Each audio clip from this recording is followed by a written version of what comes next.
In this episode of Aawaz, speaking the unspoken, dedicated to boosting animal awareness and encouraging actions to maintain the magnificent biodiversity of our planet, I, Road Tractor Akshada Khivansara, would now like to take you on the journey to explore the beauty of our natural environment and the critical need to safeguard it. Our globe is a home to an astonishing diversity of organisms, both large and small, each of which plays a really vital role in our ecosystem. In our hunt for ways to safeguard these magnificent creatures, we frequently disregard the ones who are right in front of us. Yes, you guessed it right. Total of approximately 6.2 crore stray dogs and 91 lakh stray cats are currently in India today. 77% of the country's population report to have seen a stray dog at least once a week. According to the global survey done in India in 2002, approximately 80 million cats and dogs are estimated to be homeless in India. India has faced challenges related to stray animals, including dogs, cats, and cattle. The estimated number of stray dogs in India alone was around 30 million in 2018, according to the report by World Health Organization. The problem with stray animals in India is not only a humanitarian issue but also a public health concern. This is due to the spread of rabies and issues concerning incidents of dog bites. Different states in India have implemented various strategies to address the issue. Some cities have initiated sterilization and vaccination programs to control the population of stray animals, particularly dogs. Animal welfare organizations and NGOs also play a crucial role in providing medical care, spraying, neutering, and adoption programs for stray animals. Additionally, the Animal Birth Control Rules 2001, issued under the Indian Prevention of Cruelty Against Animals Act, outlines the guidelines of sterilization and vaccination of stray dogs to control the population and prevent rabies spread. Ladies and gentlemen, it gives me great pleasure to welcome you to the second edition of Aawaz. We've got some wonderful guests in the studio and we can't wait to get started on several engaging discussions. So without further ado, let's give a warm welcome to the founder of PPA, Planet for Plants and Animals, Ms. Saakshi Teckchandani, and the Executive Director of Raksha Foundation, Mr. Ajit Doshi.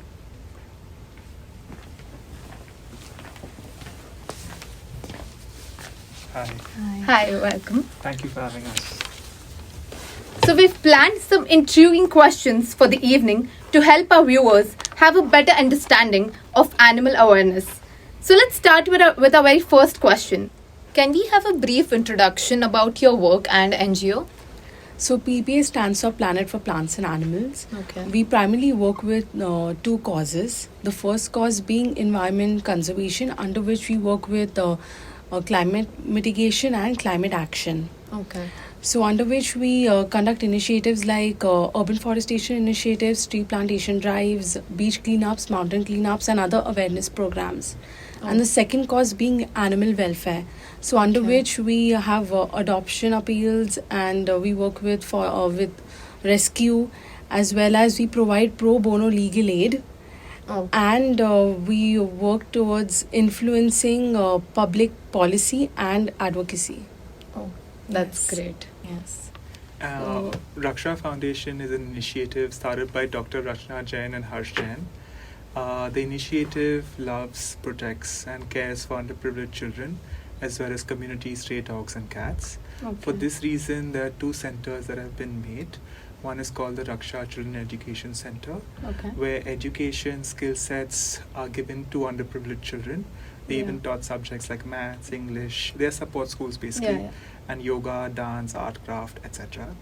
We have an animal welfare center called the Raksha Animal Welfare Center, which caters to unsterilized, treatment needing stray dogs, community dogs, and cats. They are vaccinated, sterilized, treated. We have a full-fledged OT facility which actually does, and we do like surgeries like amputations, eyeball removals, tumors, pinning of the bones in case they've had an accident.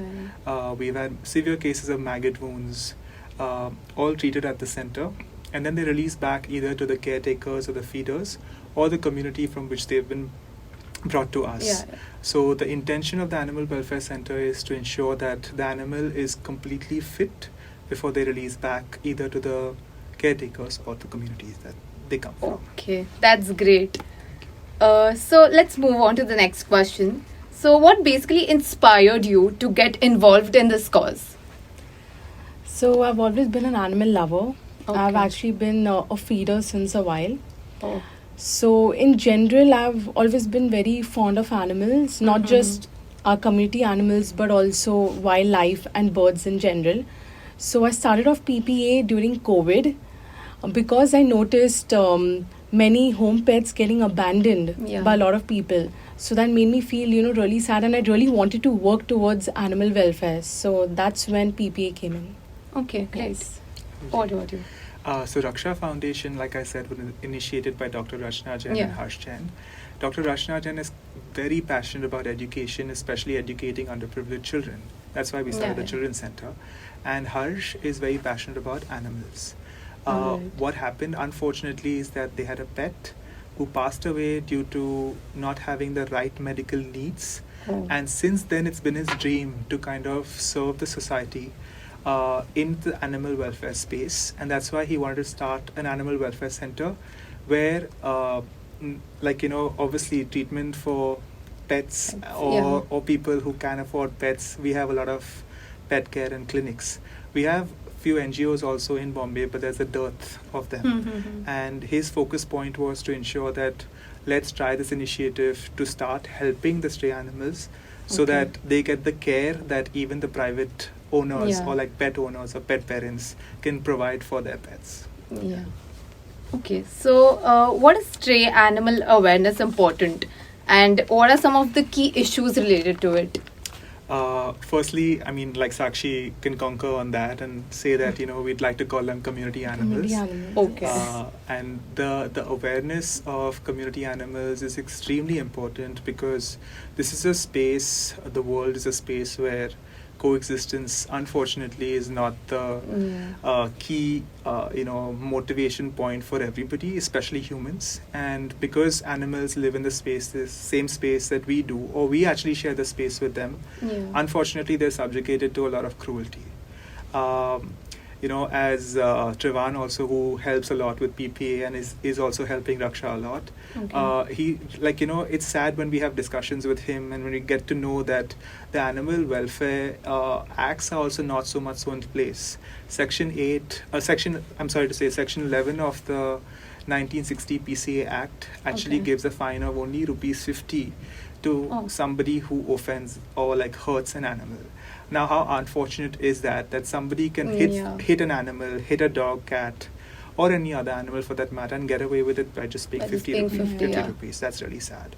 Another issue is that sterilization is really a need of the hour because there's overtly populated areas or pockets where they have a lot of dogs and cats.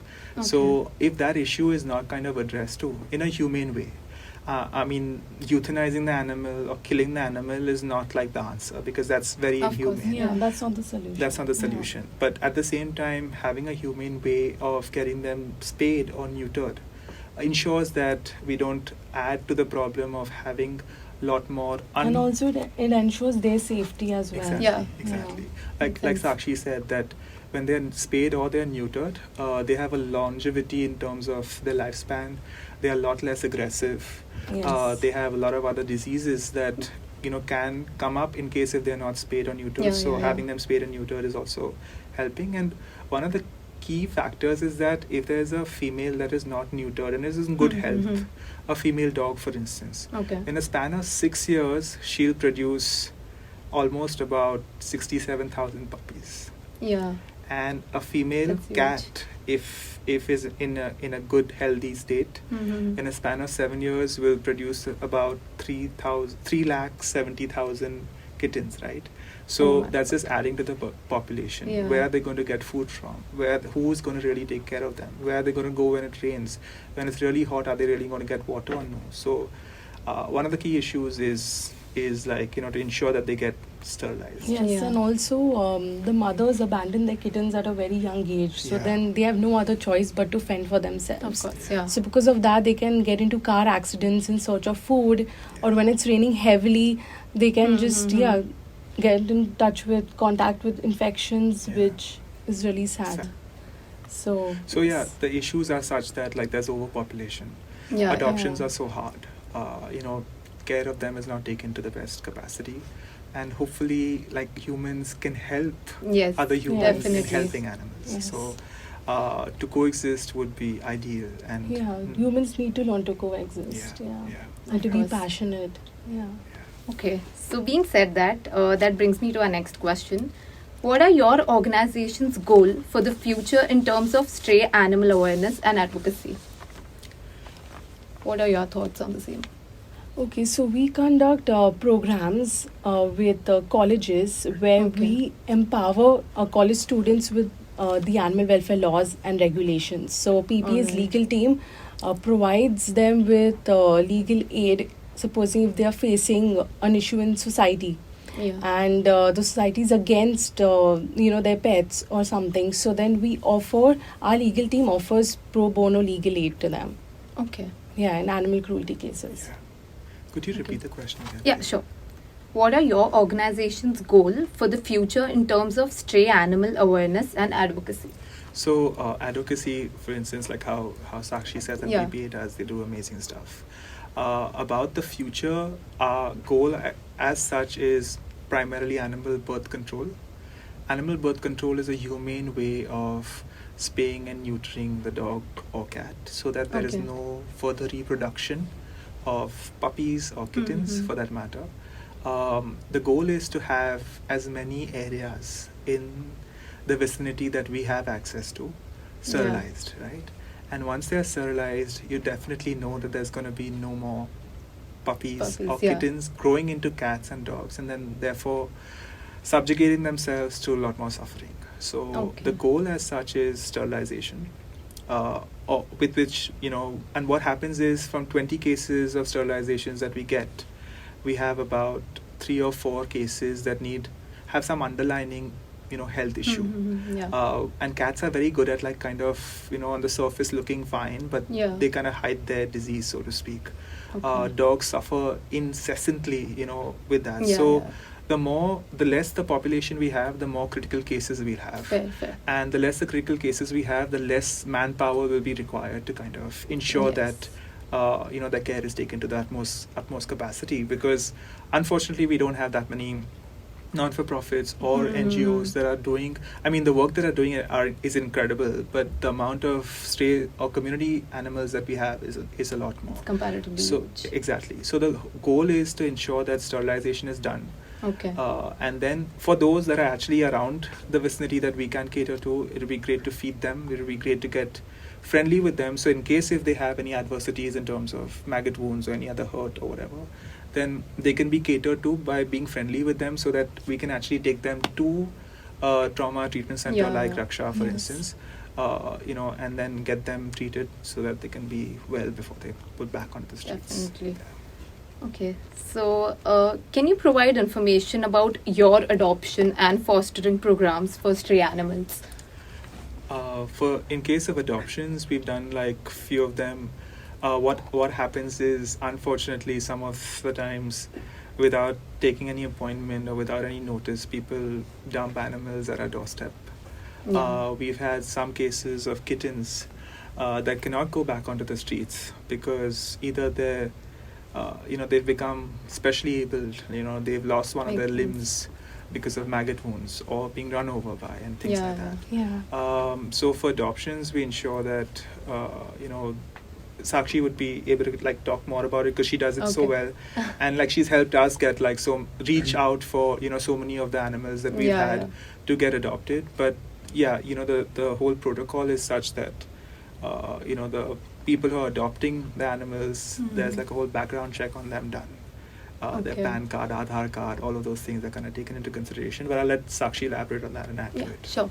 So with us, our legal team gets involved into the adoption process. Okay. So we have a strict verification process where we have an agreement with the potential adopter. All right. And once the adopter ticks off all the necessary requirements, Yeah. then we proceed with the adoption. Oh, that's Yeah. great. Yeah. So that's how we do Yeah, it. and what Saakshi also helps does is that, after the animal is adopted, for instance, Okay. the random surprise checks done, Yes. at the doctor's Yeah. place, because you Just can to be all, ensure, you yeah. can be goody two That- shoes, yeah, well taken care well of. taken, Yeah. Of course, exactly. yeah. Because they can see, if we ask them on WhatsApp or like if we text them, then they'll obviously send Yeah. us like really good videos of them playing and all of Yeah. that, but we don't know what's going on behind the scenes. Makes sense. Yeah. So Yeah. that's why we have to do surprise. And with it. especially we were talking about this earlier, Okay. like Sakshi's intention to start this was also during lockdown, where a lot Oh. of pets and, were yeah, pets were getting abandoned. Yeah. exactly. Okay. So it's a scary space to be in adoptions, to be very Mhm. honest. But it's also very rewarding when you know that the family is going to take care of that animal Yeah. as well as they take care of their own children, to consider Of them to be a part of their own. And with the love that Sakshi has for animals, also like she ensures that the space that any animal is given for Mhm. adoption, she ensures that the way that she takes care of her dog, at least they can get to that level, or Of course, her family yeah. takes care of that dog, let's say her dog. We'd hope that the adopters also love the animals as much, because we don't want that trauma to go through that animal again, to Yeah. be dumped onto the streets. Give so much love for some time, then get bored of the animal, and let them go onto the streets, and then again get them through that trauma of what is happening. Yeah. There's so many cases where adopters, they just give back Yeah. the animal, and which is really That's so sad, sad, because yeah. once you take the responsibility, you have to, because she or he is a baby then at the end Yeah. of the day. Yeah, Of course. Yeah. yeah. Great. So moving on to our next question. What are your thoughts about animal breeding? I mean, this is a very dire question. I completely am against it. That's my personal opinion. Okay. It's really sad to objectify and treat that puppy as a source of entertainment for you, Yeah. and for that giving the mother so much torture by keeping on producing more and more of those puppies, or the mother of the cat mother, to keep on producing those kittens. Yeah. So in my opinion, it's extremely, extremely cruel. Okay. Just because it's a breed, and it's just because you got attachment to that breed, you can't treat that living life as a Of course. iPhone As- 15, for that matter. Also understanding that it's really sad to have breeders breed these animals in the worst possible conditions. Unfortunately, the level of sanitization of the place, the room that Mhm. the breeders are supposed to be giving these puppies and all of that is Yeah. not really maintained, as far as what I have seen. And I feel like if you really, really do want to have a pet, there are, I wouldn't want to say millions, but there are definitely lakhs of them around, Yeah. that actually need a loving home. So Of why course. not actually take a pet to your house and then give that pet that love and affection that you need, and have a Mhm. loving home. But breeders is something that, in my opinion, I'm completely Against. against. Even Of I'm course. completely against that. So why would you do a business that involves, dealing with lives? Yeah. Of course. Because they're living beings end of the day. So why would you create a business out of that, and Yeah. just Yeah. for income or whatever it is? Yeah. I mean, Yeah. they're innocent lives Yeah. end of the day. So After all, they are living beings. yeah. Yeah.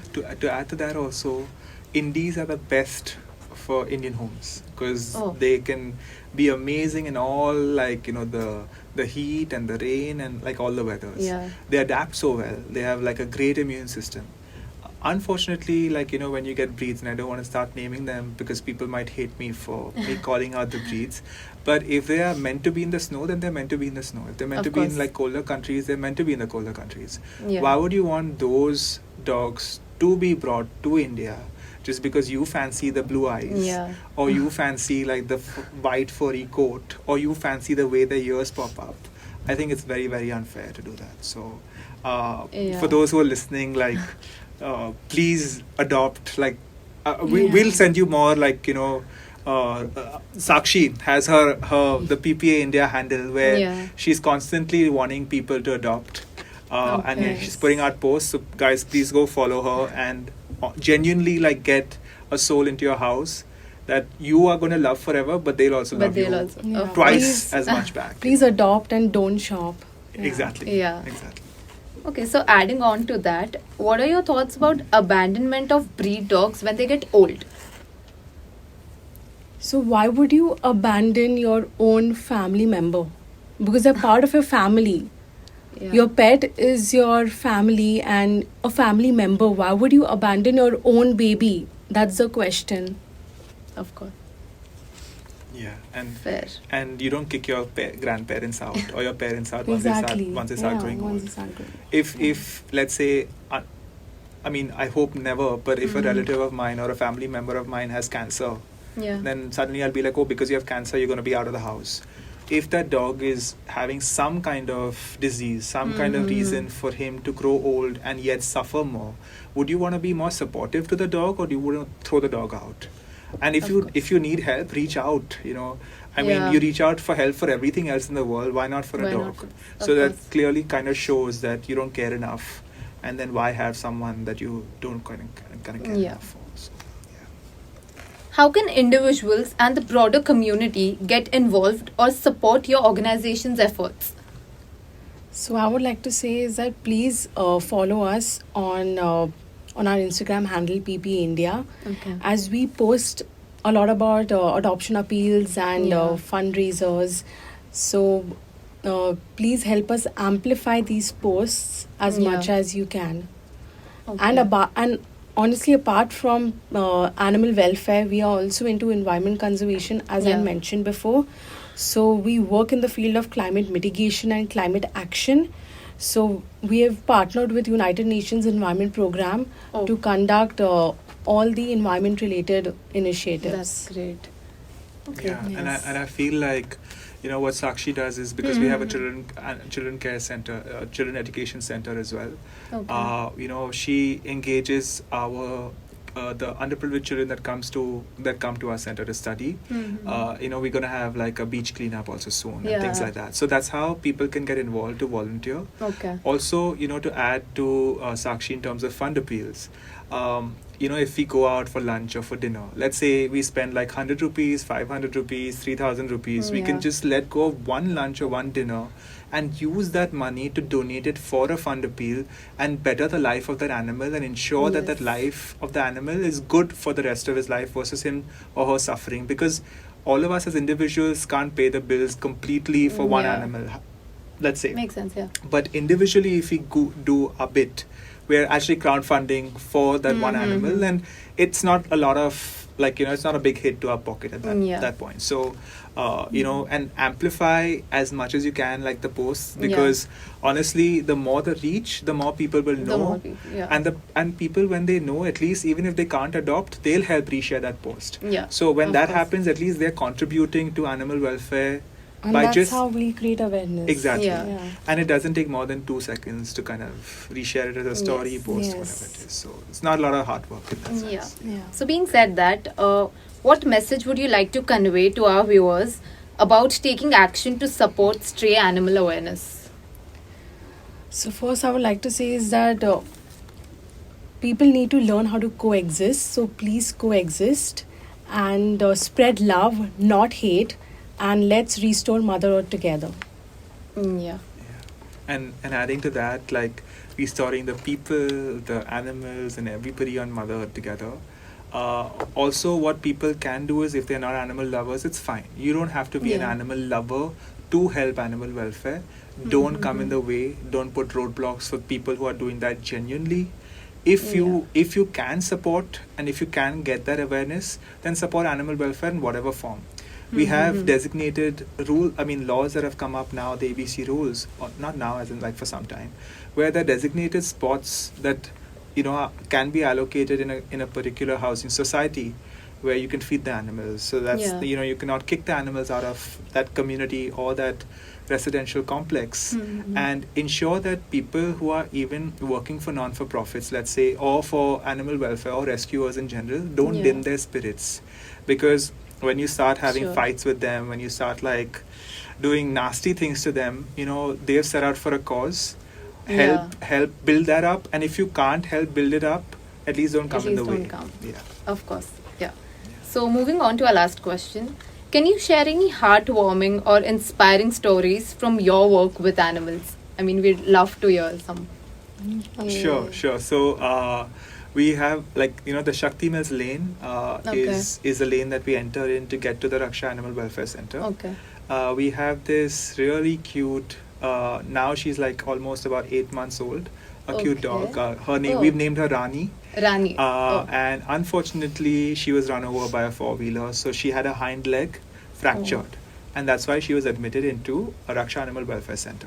Okay. She didn't need any surgery, but she had to get the plaster done, and then she had to stay almost for a month till she recovered and went back onto the street. Okay.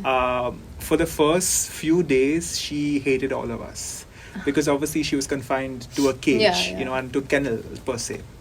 And she wouldn't take her medicines. She wouldn't have her food. She would just growl and bark all the time. The minute she'd see any human, she'd want to get out of the cage. That's how Yeah.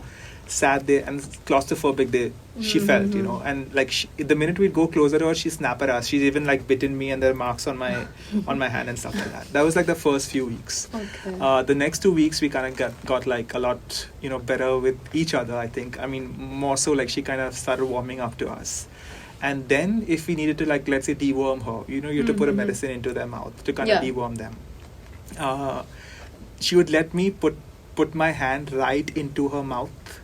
Even if I would clench her, her mouth and press my hand, she would resist pressing my hand and not even dare to dream of biting. So that's how loving they are, and unconditionally. When we walk out of the Shakti Mills lane, at times we if we're taking a cab from outside to go somewhere, she would follow us all through. She would come and put her paws on the bonnet of the car, and we would be petrified, being listen, we need to step out, let her go back to the lane, because otherwise she might get hit again. At times, when the animal care attendants at the center, they walk to the station, because some of them take the train. She'll walk all the way to the station with them. And then they have to walk back all the way to be now we need to kind of keep her health here. Yeah. So, this is one of the, few of the many stories that I can start sharing about the amount of love that they give us is 10,000 times or innumerable times more than what we can probably provide. So, I think this is a heartwarming story that comes to my mind first. But yeah, it's actually. Okay. So I remember this one story very vividly. So my first rescue was Carol, or one I think a 45-day-old kitten. I found her at Carter Road when it was raining heavily, and she was abandoned. So I couldn't find her mother anywhere, and then it was raining so heavily that she was calling out to her mother. And I felt so sad, and so what I did was I took her home, and I took care of her for 3 months. That's And I got so attached to her that I couldn't give her up for adoption. Yeah. So I've rejected so many adopters, and then at last I found someone who's as compassionate as me, and then I gave Carol to her, and now I keep visiting Carol. Oh, It's been a year, and she's hale and hearty, and yeah. that's so sweet. Okay, so with that, we've actually come to the end of our interview. Thank you so much for such an insightful session. I mean, even our viewers would agree that we've got to learn so much from this. So with that being said, I would want to express a profound gratitude for granting us the opportunity to have PPA and Raksha Foundation here with us today. We stand united in our commitment to safeguard the voiceless, the innocent, and the vulnerable members of our global community. As we consider your candidacy, please remember that supporting such NGOs means not only endorsing our vision, but also becoming a part of a compassionate community determined to create a better future for all life on earth. Thank you so much for your coming. Thank you for having Thank you us. for having Thank us. you for having us.